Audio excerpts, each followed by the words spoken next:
Hello सभी साथियों को नमस्कार। एक बार फिर से आप सभी का सुपर टेट संकल्प में स्वागत है। तो साथियों, आज के सेशन में हम चर्चा करेंगे उत्तर प्रदेश पेट एग्जाम में आए हुए भूगोल से संबंधित प्रश्नों की। साथियों, अगले सेशन में हमने इसके 24 नंबर प्रश्न तक कवर किए थे। आज हम 25 नंबर से प्रश्नों को कवर करेंगे। तो साथियों, आशा करते हैं आप स्वस्थ होंगे, मस्त होंगे और अपनी तैयारी जारी रखे हुए हैं।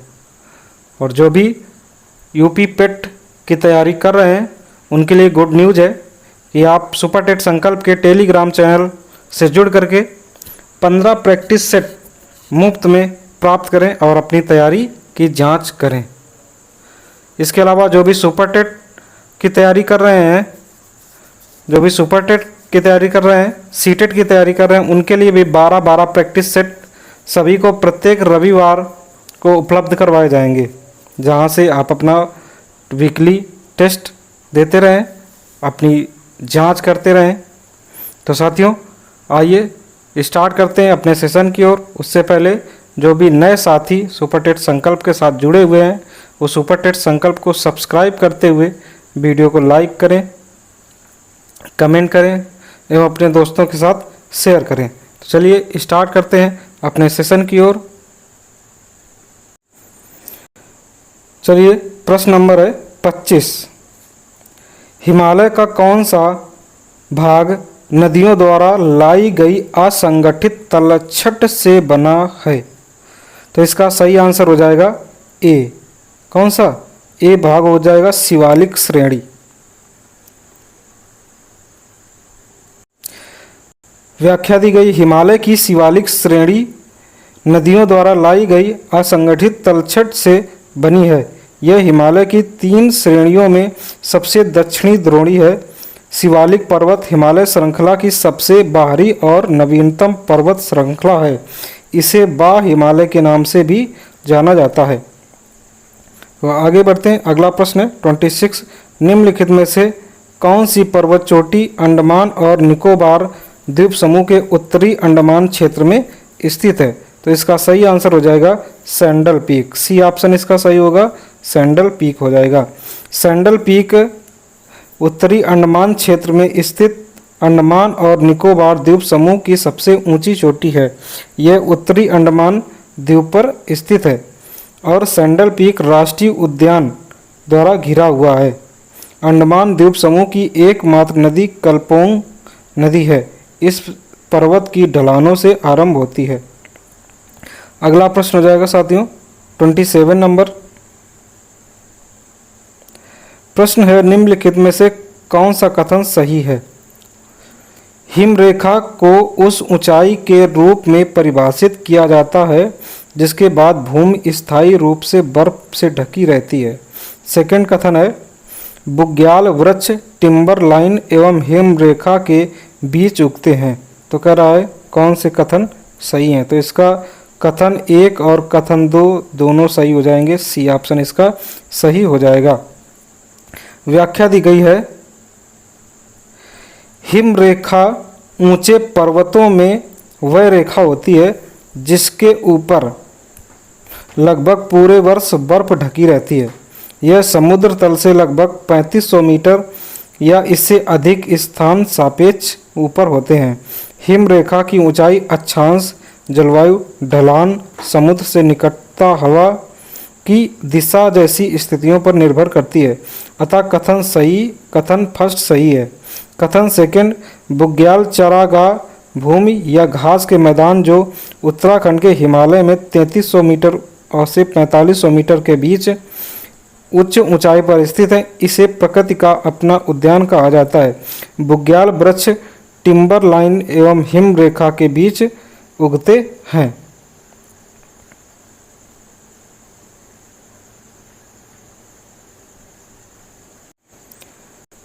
हिमालय में हिम शिखरों की तलहटी में जहां टिम्बर रेखा समाप्त हो जाती है वहां से हरे मखमली घास के मैदान आरंभ होने लगते हैं। यह क्षेत्र ठंडी जलवायु में विकसित होता है और यहाँ की मिट्टी में अधिक नमी होती है। उत्तराखंड में बेदनी फूलों की घाटी औली आदि प्रमुख बुग्याल हैं, अतः कथन सेकंड भी सही है। अगला प्रश्न हो जाएगा उड़िया पठार। उड़िया पठार भारत के निम्नलिखित में से किस राज्य में स्थित है? तो ये राजस्थान राज्य में स्थित है। उड़िया पठार भारत के राजस्थान राज्य में स्थित है। यह इस राज्य का सबसे ऊंचा पठार है। यह राजस्थान राज्य के सिरोही जिले के माउंट आबू नामक स्थान पर स्थित है। अगला प्रश्न हो जाएगा 29। मिलम ग्लेशियर भारत के निम्नलिखित में से किस राज्य केंद्र शासित प्रदेश में स्थित है? तो इसका सही आंसर हो जाएगा उत्तराखंड। मिलम ग्लेशियर उत्तराखंड के पिथौरागढ़ जिले की मुनस्यारी तहसील में स्थित है। ये कुमाऊं हिमालय का सबसे बड़ा ग्लेशियर हो जाता है।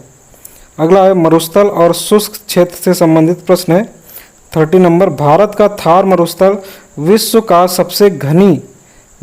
सबसे घनी आबादी वाला मरुस्थल है, जिसकी जनसंख्या घनत्व कितना है? तो इसका सही आंसर हो जाएगा 83 व्यक्ति प्रति वर्ग किलोमीटर। क्या हो जाएगा? बी ऑप्शन सही, 83 व्यक्ति प्रति वर्ग किलोमीटर। थार रेगिस्तान दुनिया का सबसे व्यापक रूप से घनी आबादी वाला रेगिस्तान है, जिसका जनसंख्या घनत्व 83 व्यक्ति प्रति वर्ग किलोमीटर है। अगला प्रश्न है वृक्ष की पत्तियां जानवरों के चारे के रूप में प्रयुक्त की जाती हैं। इसका रेशा रस्सी बनाने के लिए प्रयुक्त होता है और इसकी लकड़ी का ऊष्मीयमान अधिक होने के कारण इसका प्रयोग जलौनी लकड़ी के रूप में किया जाता है। तो ये कौन सा ऑप्शन इसका होगा? ये भींगल हो जाएगा। कौन सा? भींगल। भींगल वृक्ष की पत्तियां जानवरों के चारे के रूप में प्रयुक्त की जाती हैं। इसका रेशा रस्सी बनाने के लिए प्रयुक्त होता है और इसकी लकड़ी का ऊष्मीयमान अधिक होने के कारण इसका प्रयोग जलौनी लकड़ी के रूप में किया जाता है। उत्तराखंड के पहाड़ी इलाकों में पाए जाने वाला भींगल एक औषधीय पेड़ है। इसे स्थानीय भाषा में भिकुआ भी कहते हैं। इसका वानस्पतिक नाम ग्रेविया ऑप्टिवा है। पहाड़ का वंडर ट्री कहा जाने वाला भींगल का पेड़ काफ़ी फायदेमंद है। इसके पेड़ की पत्तियां ग्रीष्म काल में ही हरी रहती हैं, जो जानवरों के लिए चारे का काम करती हैं। अगला प्रश्न हो जाएगा 32 नंबर है। निम्नलिखित में से कौन सा उत्तराखंड का सबसे बड़ा बुग्याल है? सबसे बड़ा बुग्याल है। तो इसका सही आंसर हो जाएगा ए बेदनी। बुग्याल चरागाह भूमि या घास के मैदान है जो टिम्बर लाइन एवं हिमरेखा के बीच उगते हैं। ये हरे मखमली घास के मैदान होते हैं। यहाँ की मिट्टी में सर्वाधिक नमी पाई जाती है। चमोली जिले का बेदनी बुग्याल एशिया का सबसे बड़ा घास का मैदान है। उत्तराखंड के अन्य बुग्याल हैं गुरसों, औली, हर की दून और कौसानी, कुश कल्याणी, चोपता घाटी, पंवाली कांठा, ये हो जाएंगे। अगला प्रश्न है 33 नंबर है। निम्नलिखित में से किसे भूरा कोयला या ब्राउन कोयला भी कहा जाता है? तो इसका सही आंसर हो जाएगा लिग्नाइट को। बी ऑप्शन सही है। लिग्नाइट को भूरा कोयला कहा जाता है। इसमें कार्बन की मात्रा लगभग 25 से 30% होती है। कोयला को 4 प्रमुख प्रकारों एंथ्रेसाइट, बिटुमिनस, लिग्नाइट और पीट में विभाजित किया गया है, जिसमें सर्वोच्च प्रकार का कोयला एंथ्रेसाइट भारत में छत्तीसगढ़, ओडिशा, झारखंड व एमपी अग्रणी राज्य कोयला उत्पादक राज्य हैं। अगला प्रश्न हो जाएगा साथियों 34। राजस्थान के जालौर जिले में किस प्रकार का ग्रेनाइट पाया जाता है? तो इसका सही आंसर हो जाएगा डी रोजी पिंक गुलाबी ग्रेनाइट। राजस्थान के जालौर जिले में रोजी पिंक गुलाबी ग्रेनाइट पाया जाता है।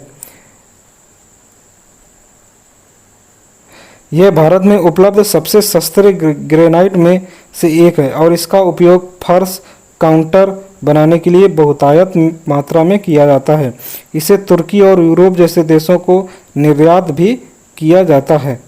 अगला प्रश्न है टाइम जोन से संबंधित प्रश्न है और ये यूपीएससी पेट 29/10/2023 के सेकंड शिफ्ट में पूछा गया है।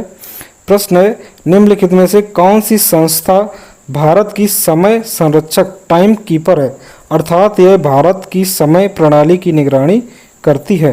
तो इसका सही आंसर हो जाएगा CSIRNPL, नेशनल फिजिकल लेबोरेटरी।